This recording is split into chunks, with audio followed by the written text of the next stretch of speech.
Welcome to the Deep Dive, the place where we turn complex research and pedagogical frameworks into insights you can immediately apply. Hey there. Today, we have a really interesting source. We're looking at a highly specialized document. It's the Didactic Guide of English for Key Stage 1 Primary Education, specifically years 3 and 4. Right, from the Ministry of National Education in Algeria. Exactly. Yeah. Now, it might sound a bit dry, Yeah. like a syllabus, Yeah, it doesn't sound thrilling initially. but honestly, it is anything but. This thing is practically a masterclass. It really is, because it's not just telling teachers what to teach. It's meticulously laying out the developmental psychology, the why behind how you should teach English as a foreign language to young kids, like 7 to 10-year-olds. So our mission today is to kind of unpack that, move past the curriculum jargon, and get to the core science baked into this guide. Mm-hmm. We want to show you the real foundation for effective language teaching for this specific age group. The guide's big principle is strict alignment with something called the competency-based approach. Which basically means everything. How you teach, the activities you use, how you assess, it all has to line up perfectly. It's all connected. Yeah, it's about ensuring quality by detailing not just what kids should know, but crucially, providing a solid reference for teachers on what learners at this age are actually developmentally capable of doing. It's very practical. Okay, let's get into that scientific backbone then. The guide bases its whole method on major child development theories. Absolutely. It recognizes that, a 7-year-old learning English just operates differently than an older student or an adult. So who are the key theorists shaping this? Well, the first big one is Jean Piaget. You pretty much have to start there, right?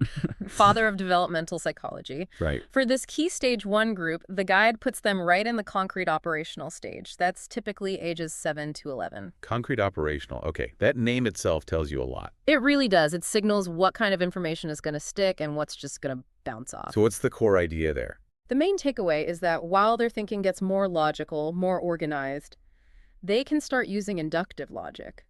Their understanding is still very, very concrete. Meaning Abstract ideas, hypothetical stuff, extremely difficult. So if a lesson feels too theoretical, like just explaining a grammar rule without a real-world example, it's probably not going to land. developmentally it's just not the right fit. It needs to be tangible. The guide mentions the classic conservation example, doesn't it? It does. That's a great illustration. A child in this stage finally gets that if you pour water from a short, wide glass into a tall, skinny one. It's still the same amount of water. Exactly. The quantity hasn't changed, even though it looks different. Their logical thinking starts to override just pure perception. Okay. But it shows their reality is still grounded in what they can see, touch, interact with directly. So if learning needs to be concrete and interactive, how does the guide handle the social side of things? Language isn't learned in a vacuum. Right, and that's the perfect bridge to the next key figure, Lev Vygotsky. Ah, the social learning aspect. Exactly. Vygotsky really emphasizes that learning is fundamentally a social process. The guide leans heavily on this. It talks about the need for a more knowledgeable other. Could be the teacher, could be a peer. Someone to guide them? Yeah, providing that guidance within what Vygotsky called the zone of proximal development, or ZPD. That just right learning zone. Yeah. Not too hard, not too easy. Precisely. It's that sweet spot where a child is ready to learn a new skill, but they need that bit of help to get there. So the classroom has to be collaborative. It absolutely has to be, built on dialogue interaction, not just kids sitting silently absorbing information. Okay, Piaget for cognition, Vygotsky for social learning. The guide also mentions Abraham Maslow, his hierarchy of needs. How does that fit in? That's more about the foundational conditions for learning. Maslow's pyramid, starts with basic physiological needs and safety, belonging, esteem, all leading up to self-actualization. Right, food, shelter, feeling safe. The critical point for teachers is, if a child is hungry or worried or feels like they don't belong, their brain just isn't available for complex learning like EFL. Basic needs come first. Absolutely. You have to meet those before a child can really engage and strive for that self-actualization level, which, let's face it, learning a new language kind of demands. Makes sense. And the last big name, Erik Erikson.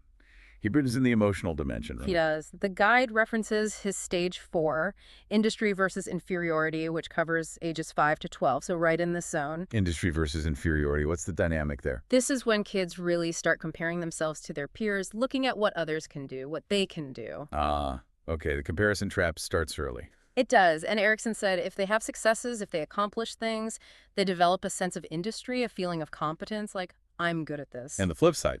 If they face repeated failures or feel constantly criticized, they develop feelings of inferiority, that feeling of, I'm not good enough. Wow, that's a lot of pressure for a young learner. It really is, which is why the guide stresses the teacher's role here. You have to structure tasks so that children can genuinely succeed. Find areas where they can shine. Small wins build confidence. Exactly. Those small wins build that essential sense of industry, which fuels further learning. You need that positive emotional foundation. Okay, so we have the big theories. How does this translate into day-to-day teaching? What are the specific characteristics of these young learners that teachers need to keep in mind? The guide mentions experts like Jay Harmer here. Right. Moving from theory to practice, the first trait links right back to Piaget. They learn indirectly. Indirectly, meaning Meaning they're like sponges soaking up information from all sides, not just focusing narrowly on the specific thing you think you're teaching. okay, they're absorbing the whole environment. Totally. They rely heavily on spoken language, what they see around them, and crucially, physical interaction with the world. Which explains why using really actual physical objects is so important, not just pictures. It's non-negotiable, really. If you're teaching fruit names, bring in actual fruit. Let them touch it, smell it, that concrete need again. What else? Another key thing is their need for enthusiasm and approval. They're naturally curious, sure, but they really thrive on individual attention and positive feedback. Praise goes a long, long way. They need to feel seen and valued. Definitely. And then the big one, attention span. Yes, the eternal challenge. How long can a 7 or 8-year-old realistically focus on one thing? Well, the guide acknowledges the estimates vary. Some specialists say maybe only 5 minutes for the youngest ones in this group. Others suggest it might stretch to, I don't know, maybe 16 to 30 minutes for the slightly older end, say 8, 10-year-olds. That's still not very long in a typical lesson period. Not at all. So the practical guideline a curriculum offers is crystal clear. You absolutely must change the activity every 10 minutes or so. 10 minutes, wow. Yeah, it's the key strategy to stop boredom kicking in and just manage those fluctuating attention levels. That demands incredible planning from the teacher, constantly switching gears. It really does. No winging it. And one final characteristic worth mentioning is their skill in imitation. They like copying. They enjoy it, and they're actually very good at accurately listening and mimicking sounds and phrases, which of course puts a big responsibility on the teacher to be a really clear and accurate language model. Right, your pronunciation, your intonation, it all matters. Tremendously. Okay, so short attention spans, need for variety. This leads naturally into tailoring instruction. The guide mentions the VAKT framework: visual, auditory, kinesthetic, tactile learning styles. How does it suggest teachers cater to all these? It gets quite specific with strategies. For visual learners, the ones who learn best by seeing it, even breaks it down further. How so? You've got your visual verbal learners. They respond well to written words. So things like writing instructions clearly on the board or having them read short texts. And the other visual type? Visual nonverbal. They need pictures, charts, diagrams, maps. Even just seeing a finished example of an assignment helps them visualize the goal. Seeing is understanding for them. Okay. Then the auditory learners. Right. The listeners. They thrive on sound and speech. So strategies include reading instructions out loud, using songs and chants, having small group discussions. Lots of talking and listening. Exactly. Even having them give oral summaries of what they learn. It's all about processing through hearing and speaking. And that brings us back to the concrete, active learners.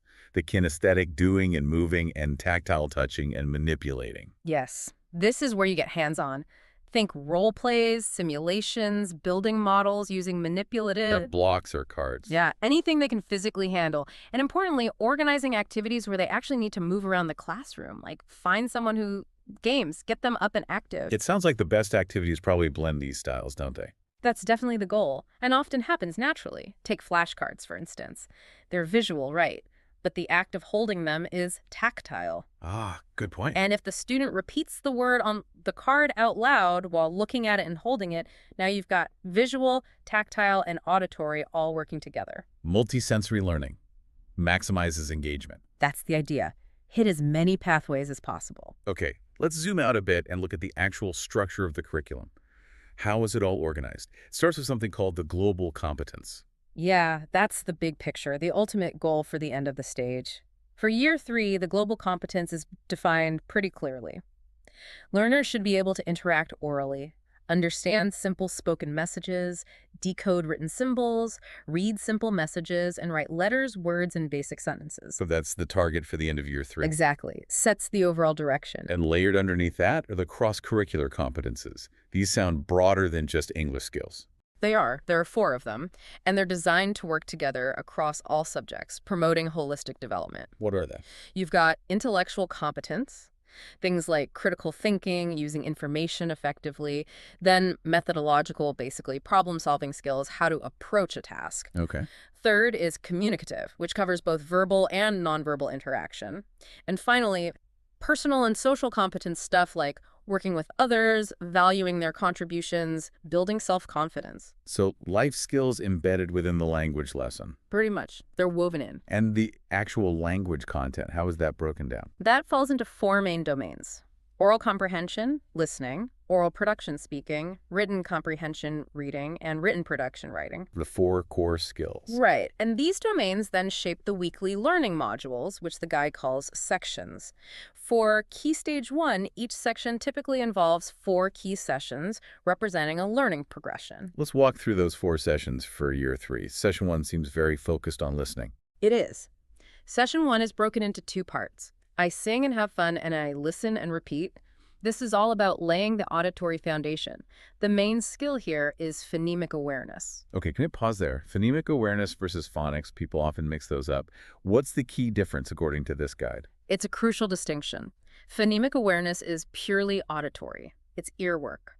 Can the child hear and manipulate the individual sounds, the phonemes in spoken words? Can they isolate sounds, blend them together, break words apart into sounds? All without looking at letters. Exactly. No letters involved yet. It's about training the ear first. Got it. So session 2, I read and discover, must be where the letters come in. Precisely. This is the bridge to reading. Session 2 introduces phonics. This is the eye work. It's about connecting those sounds they learn to hear in session 1 with the actual letters or letter groups, the graphemes that represent them. The alphabetic principle. That's it. And this is where they learn decoding strategies, how to sound out words using things like segmentation, breaking words down, blending, pushing sounds together, and chunking, recognizing familiar parts. But the guide is careful about not throwing too much at them too soon, right? Very careful. It's explicit for Key Stage 1. The focus is laser sharp on mastering phonemic awareness and basic phonics. The next steps in reading, like fluency, building a large vocabulary, deep reading comprehension, those are deliberately saved for later grades, like Key Stage 2. Build the foundation first. Don't rush. Exactly. Get the decoding solid before expecting complex comprehension. Okay, so after decoding sounds and letters comes session 3. I read and write. This must be where handwriting starts. Yes. This session applies the phonics they've learned and really focuses on the mechanics of writing by hand, getting the sizing of letters right, proper spacing between words, keeping letters aligned on the line. The nitty-gritty of legible writing. And interestingly, the guide recommends teaching letter formation not just in alphabetical order, but in families, groups of letters formed with similar hand movements. I do that. It helps limit common reversal errors, like mixing up B and D or P and Q. For instance, one family might be letters like I, J, L, T, E. They share similar strokes. Huh, that's clever. A systematic way to avoid bad habits. Seems like it. And finally, Session 4 pulls it all together. Which is? I play roles. This is the application phase. Using drama, role-playing, simple simulations, this is where students actually use the language they're learning in a more authentic, interactive context. Like practicing greetings. Exactly. Greeting someone, introducing yourself, asking simple questions. It directly fulfills that Vygotskian need for social interaction and makes the language real. That structure makes a lot of sense. Build the sounds, link to letters, practice writing, then use it socially. It's a logical progression. So, how do teachers know if it's working? How is learning measured and tracked? The guide emphasizes assessment isn't just a final exam. No, definitely not.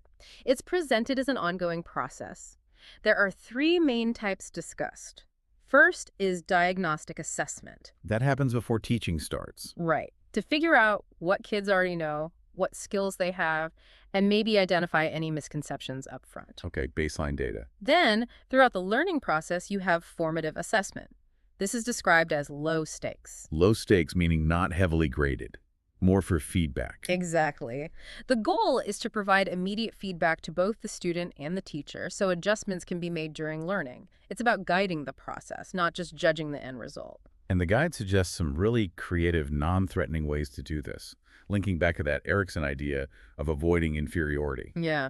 They really emphasize quick, often visual feedback tools, things like nonverbal assessment. Maybe a child draws something or acts it out to show understanding. Yep. Or using emoji self-assessment or peer assessment, quick thumbs up, thumbs down, or smiley faces. The KWL chart is another classic. What I know, what I want to know, what I learned. Simple, quick checks. I saw mentions of things like entry and exit tickets too, Yeah. and portfolios. Yes. Entry-exit tickets are great quick check at the start or end of a lesson, and portfolios are highlighted as really valuable for this age group. Why portfolios specifically? Because they let the teacher collect actual samples of a student's work over time. Handwriting samples, completed little tasks, drawings maybe. It creates a story of their progress. A richer picture than just a test score. Much richer. It shows growth, effort, the learning journey itself, which is developmentally more meaningful than a single snapshot grade. And then there's the more traditional assessment. Right. The third type is summative assessment. This happens after a learning period is finished and usually results in a score or a mark, the end-of-unit test, for example. Okay, so diagnostic, formative, summative. And the guide ties this together with specific tasks, problem-solving situations. Yes, these are important checkpoints. There are specific tasks used at 4 distinct points during the school year called initial, pause 1, pause 2, and pause 3. What's their purpose? They're designed to systematically check how students are doing against those 4 main target competences we talked about earlier. And crucially, if the assessment shows the class or groups of students are struggling, Then what? then these situations trigger remediation. The teacher adjusts the plan, reteaches concepts, provides extra support where needed. It's a built-in feedback loop to keep everyone on track. A continuous cycle of teaching, assessing, adjusting. That's the core idea, ensuring no one gets left too far behind. Okay, wrapping this up then. What we've really unpacked today isn't just a curriculum checklist. Yeah. It's a deeply structured, scientifically informed framework. Absolutely. It truly prioritizes the child's developmental stage, moving carefully from concrete, social, sound-based learning, Wait, phonemic awareness first, then linking sounds to letters with phonics, the decoding part. and finally building foundational handwriting skills. It's a very deliberate sequence. It really is. And it's layered beautifully. The guide is so specific. Like in year 3, the focus is on basic print script, and the texts they read are capped at maybe 30 words max. And year 4 builds on that. Gently, yes. Year 4 might extend texts to around 40 words. Importantly, it's where they explicitly introduce connected handwriting cursive script. So you see that clear, managed progression. So if kids come out of Key Stage 1 having nailed that decoding, the basic phonics, and legible writing, the foundation is solid. That's the aim. Which leads us nicely to our final thought for you, the listener. Given that this guide deliberately holds back on things like fluency and deep comprehension, Yeah. what do you think is the next crucial hurdle? What would a Key Stage 2 curriculum for years 5 and 6 absolutely need to focus on once these basics are secure? Well, based on what this guide sets up and intentionally omits, the big shift for Key Stage 2 has to be moving beyond just learning to read towards reading to learn. Meaning, the focus must pivot strongly towards developing reading fluency, reading smoothly and accurately, massively expanding vocabulary, and critically, developing much deeper reading comprehension skills, understanding not just what the text says, but what it means, inferring, analyzing. That's the next big cognitive leap this foundation is preparing them for. From sounds to words to meaning. A fascinating journey. Thank you so much for walking us through this deep dive into developmental pedagogy. My pleasure. It was interesting to unpack. We'll catch you next time for the deep dive.